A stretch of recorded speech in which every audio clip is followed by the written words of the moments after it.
তীব্র গরমে দেশের বিভিন্ন জায়গায় বিপর্যস্ত জনজীবন। সবচেয়ে বেশি কষ্টে আছে খেটে খাওয়া মানুষ। খুব সহসায় গরম থেকে মুক্তির কোনো বার্তা দিতে পারেনি আবহাওয়া অফিস। মে মাসের প্রথম সপ্তাহ পর্যন্ত নেই টানা বৃষ্টির পূর্বাভাস। এদিকে তাপদাহ থেকে মুক্তি পেতে বৃষ্টির জন্য নামাজ আদায় হয়েছে বিভিন্ন জায়গায়।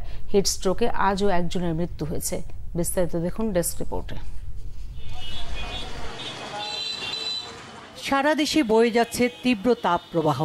গরমের তীব্রতায় নাভিশ্বাস অবস্থা যশোরের মানুষের। অতি গরম আর প্রখর রোদের কারণে সকাল 10টার পর লোকজন ঘর থেকে বেরোতে পারছেন না। ব্যাহত হচ্ছে স্বাভাবিক জীবনযাত্রা। আবহাওয়া অফিস জানায়, যশোরে এক সপ্তাহ ধরে 38 থেকে 42 ডিগ্রি সেলসিয়াসে তাপমাত্রা ওঠানামা করছে। হাসপাতালগুলোতে বাড়ছে হিট স্ট্রোক, শ্বাসকষ্ট, ডায়রিয়ায় আক্রান্ত রোগী। বাইরে তো আসার কোনো পরিবেশই নাই, তারপরেও জরুরি কাজে আসতেই হয়েছে, না আসলেই নয়। 28 থেকে 32, এখন আমরা 40 ধাবমান, এরকম একটি অবস্থা বিরাজমান আছে, যে কারণে আমরা দৃশ্যত দেখছি যে প্রচন্ড গরমে মানুষ, পশু পাখি সবারই অবস্থা খারাপ। চুয়াডাঙ্গায় সোমবারের তুলনায় কয়েক ডিগ্রি কমেছে তাপমাত্রা, তবে তীব্র তাপদাহে নাকাল জেলার জনজীবন।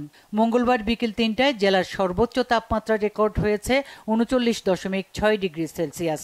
গরমে একটু স্বস্তি পেতে গাছের ছায়ায় আশ্রয় নিচ্ছে মানুষ। পুকুর ও সেচ পাম্পের পানিতে গোসল করে শান্তি খুঁজছেন অনেকে। আরও কয়েকদিন এ ধরনের তাপমাত্রা থাকতে পারে বলে জানিয়েছে স্থানীয় আবহাওয়া অফিস। এদিকে তাপদাহ থেকে রক্ষা পেতে বাগেরহাটের মোরেলগঞ্জে ইস্তিসকার নামাজ আদায় করেছেন শত শত মানুষ। মঙ্গলবার সকাল 7টায় মোরেলগঞ্জ উপজেলার আজিজিয়া স্কুল মাঠে নামাজ শেষে বৃষ্টি চেয়ে বিশেষ মোনাজাত করা হয়।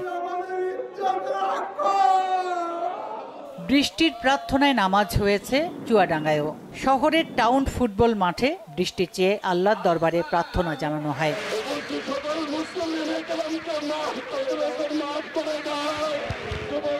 বৃষ্টি চেয়ে নামাজ আদায় হয়েছে খুলনার শহীদ হাদিস পার্কেও। স্থানীয়রা জানান, দীর্ঘদিন অনাবৃষ্টির কারণে নদী, নালা, খাল, বিল, পুকুর শুকিয়ে গেছে, ফসলেরও ক্ষতি হচ্ছে। এ থেকে পরিত্রাণ চেয়ে পরম করুণাময়ের কাছে প্রার্থনা করা হয়েছে। এদিকে এই উত্তপ্ত আবহাওয়া এপ্রিল মাস জুড়ে অব্যাহত থাকবে বলে জানিয়েছে আবহাওয়া অফিস। সুচরিতা সূচি, বাংলা ভিশন নিউজ ডেস্ক।